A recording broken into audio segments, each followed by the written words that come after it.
देखिए जी, आपने कहा कैंपेनिंग हम बहुत देर से कर रहे हैं। हमें अब 11 महीने हो गए।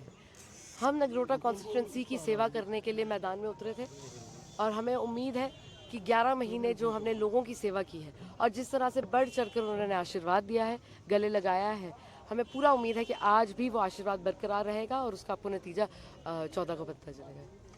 मैम, नगरोटा की बात की जाए तो वो आपको अपनी बेटी की तरह मानते हैं। हमने बहुत सारे लोगों से बातचीत की है, तो क्या बेटी उन उम्मीदों पे खरी उतरेगी जो राणा साहब ने काम किए हैं? वो हम राणा साहब के सारे अधूरे काम जो हैं वो पूरे करने के लिए मैदान में उतरे हैं।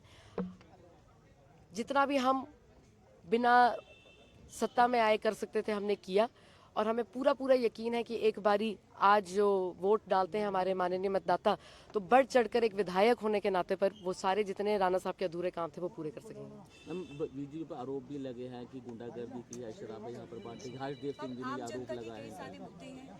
देखिए जी, चुनाव लड़ा जाता है। हमारे खिलाफ तकरीबन 10 कैंडिडेट हैं।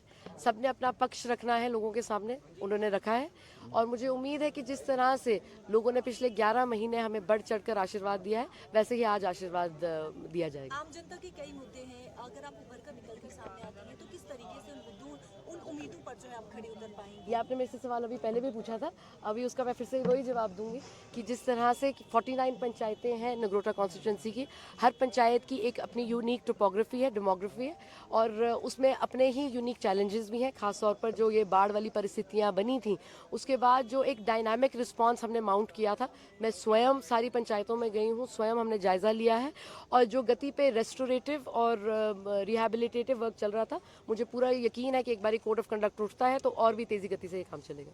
डेमोक्रेसी के लिए क्या कहेंगे, लोगों से क्या कहेंगे कि ज़्यादा से ज़्यादा वोट करें? जी, मतदान देना हमारा हक भी है और हमारा फ़र्ज़ भी है। मुझे पूरा यकीन है कि बढ़ चढ़कर जिस तरह से नगरोटा कॉन्स्टिट्यूंसी ने हमेशा मतदान किया है, आज भी वो बढ़ चढ़कर मतदान करेंगे और हमें उम्मीद है कि टर्नआउट जो लोगों में उत्साह देखकर टर्नआउट जो है वो बहुत बढ़ चढ़कर होगा और अगर अभी भी कोई ऐसे हैं जो लोग आ रहे हैं पोलिंग स्टेशन पे, मैं उनसे निवेदन करूंगी कि बढ़ चढ़कर आइए, अपना मतदान डालिए और हमें उम्मीद है कि जिस तरह से बढ़ चढ़कर आपने आशीर्वाद पिछले 11 महीने में दिया था, आज भी देंगे।